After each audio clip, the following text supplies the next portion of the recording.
Good afternoon, ladies and gentlemen. Thank you for attending our presentation on responding to the two crises that we at Expert Canada are facing. Actually, we're really very much delighted to be on stage again.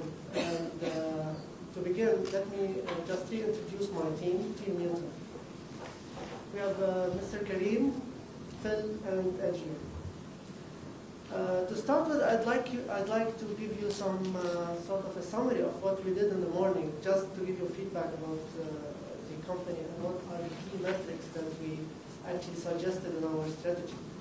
The first thing is that the satellite radio industry is an emerging industry, and one of the key metrics in this industry is the market share. The target was to acquire the maximum number of subscribers possible. The challenge is to actually break even as soon as possible. And our projections before we faced these two crises was to break even by 2010. And it's the time when we acquired the millionth subscriber. So the key is subscribers acquisition, and that's the main focus of our strategy. And we actually suggested that in order to accelerate arrival to break-even point, we can do three things. First, we can increase our revenue, and this can be done by acquiring more subscriptions, or increasing revenue per subscriber, and also controlling the churn rate, the retention rate of our subscribers. That's on one point. On the other thing, since we have a strong competition in this industry, we have another player in the industry.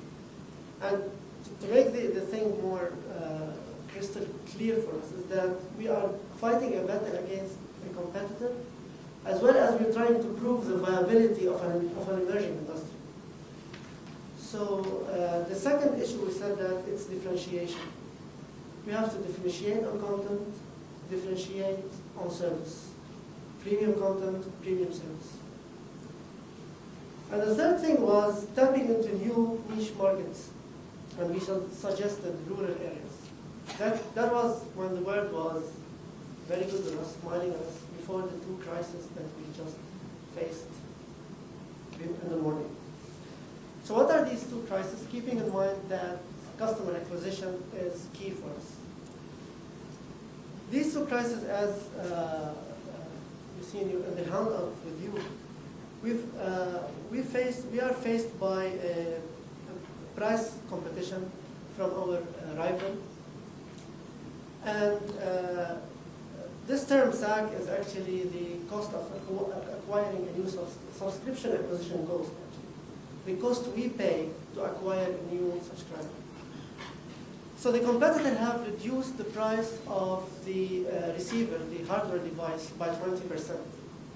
And they already have an advantage over us in the hardware device pricing, in the retail pricing. So in order for us to meet this reduction and keep arriving at the break-even point, one way is to reduce our subscription acquisition cost by around $30. However, after careful analysis, we thought, and we arrived at the fact that this won't be possible in the near term. So reducing our subscription acquisition cost will take some time, partly because we're subsidizing hardware, and hardware cost is actually dependent on economies of scale. So we need to acquire more markets to reduce our costs. We can't do the opposite. The other crisis that we faced is that one of our two satellites, Rock, the other one is Rock, has failed. And this means coverage on part of the Canadian, or part of our subscribers is not possible. So now this has lots of implications because, as we said, premium service, reliability of service is something critical to us. It has also a public dimension. Everybody is watching the satellite radio industry. So what is our response to these two crises. So I'll first tackle the first issue and just give you an idea of what's going on. So if we consider this diagram, the first thing is that this is our retail price, the price that the consumer paid to acquire the hardware device. And this is when we're facing a lot of competition, 20% drop. Now in an emerging industry, if I'm a consumer and I'm going into a retail shop and I want to get a satellite radio subscription, and I see that this device is cheaper, why would I go with the other device? So this has a direct impact on losing consumers. The other part that you see here is what we pay to subsidize the cost of this device. And this is substantial part of the subscription acquisition costs. And that's what we want to reduce. However, we believe we can't reduce this immediately. And thus, we might lose a lot of subscriptions in the meantime. And that's what we want to avoid. That being said, I'll pass it to Karim to describe our response to the first crisis. So, as Nabil outlined, we're looking at two poles in our price. We're looking at retail price is being forced downwards by the competition, because this is at this point not a very, we're differentiating in content, but it's still, as an emerging technology, people do care about the retail price. And on this side, because we want to match our marketing strategy, we want to blend with our business model, we want to reduce our SAC by $30, SAC being subscription acquisition cost. We cannot do that in the immediate terms, but that's sort of the upward pressure on the retail price. So, what can we do to resolve this? In the immediate term, we're looking at two options. First of all, we thought about getting into a price war with Sirius.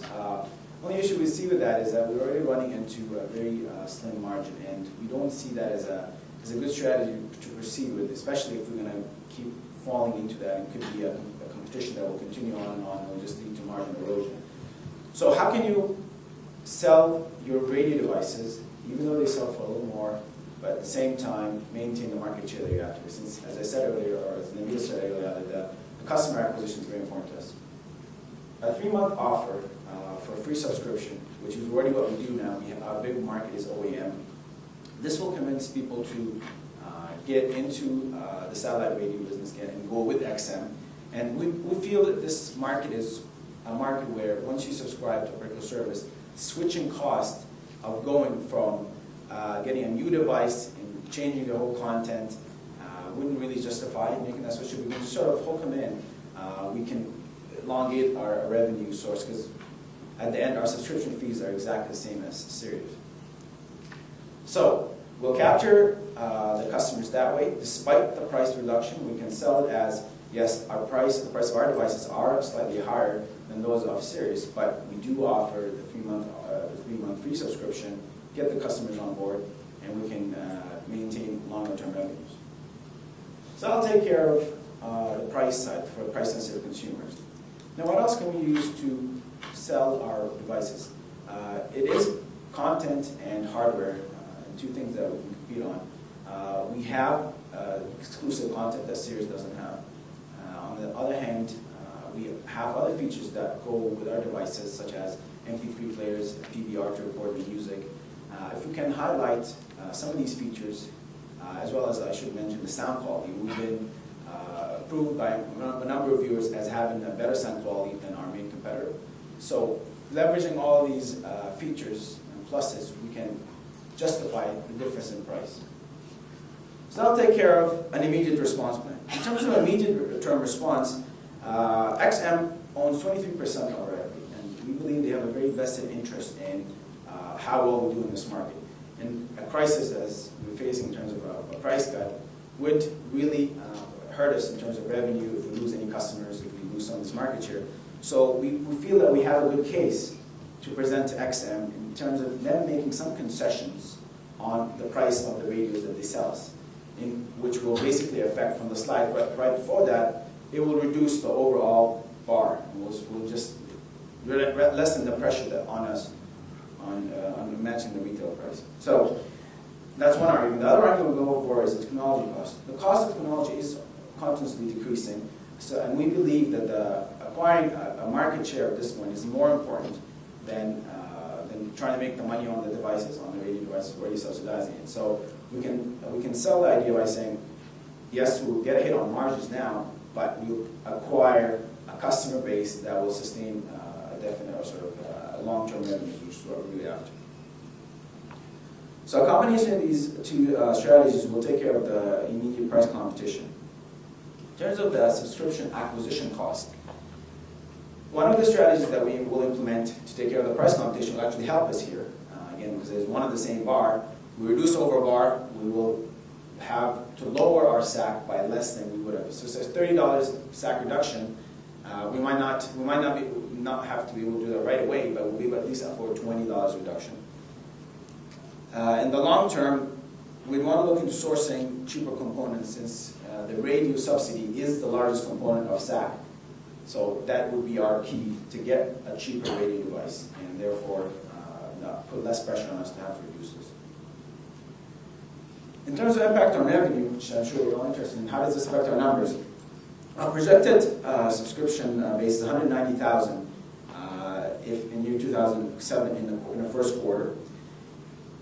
In the case of a single quarter, it's about 47,500. That's how much we aim to make in the first quarter. The loss of 3 months of revenue, which is an offer that we're contemplating, a 3 months subscription free, we'll be losing about $45 a person, which adds up to about total loss of revenue of about $2 million.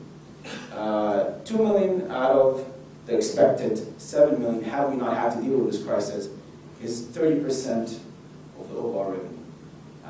And luckily enough, this will not affect our expected break-even point, because we did have some surplus on that. So we don't believe that the impact on our revenue will be immediate in terms of, it will be immediate, but it won't be crippling in terms of us reaching our long-term plan of break-even. I'm here to talk about the second crisis, mainly the satellite failures. Before I get into it, I'll just explain a little bit how satellite radio works. XM Canada, or XM radio, is deployed using 2 geosynchronous satellites, which means that it orbits around Earth at the same rate as Earth rotates. This is different from our competitor, which is Sirius, which uses 3 isosynchronous satellites to cover the entire North American regions. So the immediate loss of coverage in Western Canada, this is very important because it's new technology, and we're still convincing consumers to adapt to this new technology. So the coping strategy, first we need to resume coverage as soon as possible. And Adrian will talk about how we're going to do that. The second is we need to implement damage control in terms of brand equity, how customers think of our company and also the industry itself. I'm going to pass it on to Adrian to talk about how we're going to do that.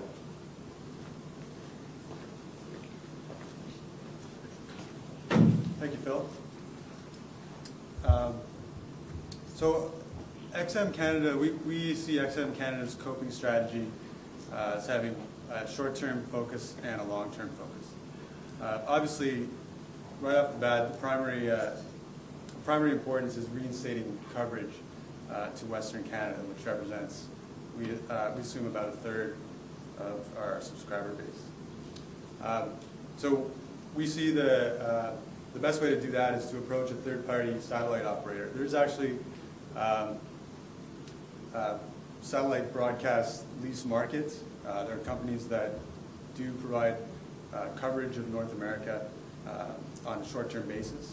So we believe that XM Canada would be able to approach one of these satellite operators and provide some near-term coverage for their loss.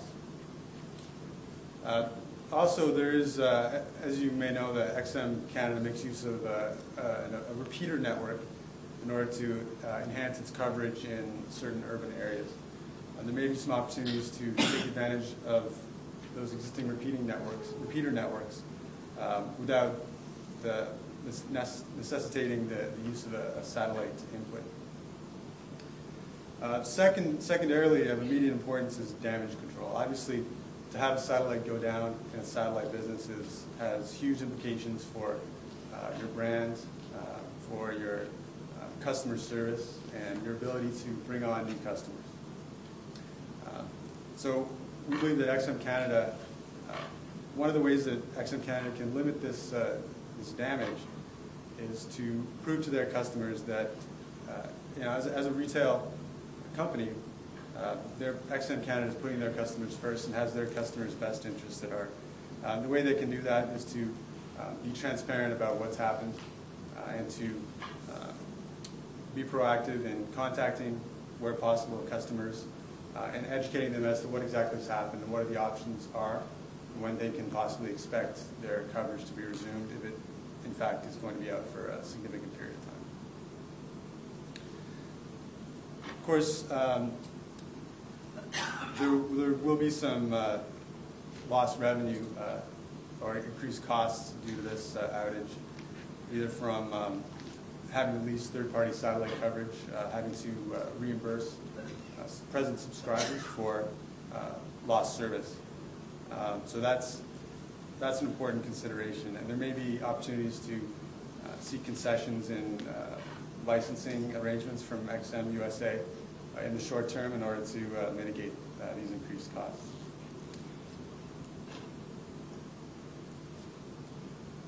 So to summarize, this is clearly this is an exercise in crisis management for XM Canada. In order to speak to the first crisis, the price cutting crisis, in order to minimize the pressures on cost, XM Canada really needs to avoid a price war. This has the potential to be extremely damaging to XM Canada, not only in terms of short-term revenue, but in terms of destroying value, in terms of their offering, their content, which is one of their main means in which they differentiate themselves from their competitors. So it's of vital importance that we avoid a price war. So we believe we can use some concessions on offering discounts on or rebates on months of service, and use marketing to justify the price difference that we have with Sirius Canada. In terms of the satellite failure, we believe that we have reasonable avenues to cover the loss of service we have to Western Canada. We believe we have viable opportunities there, and we feel that damage control should be focused on maintaining a link with our customer, ensuring that our customer realizes that we take their needs very seriously, and we are working as hard as we can to solve the problem.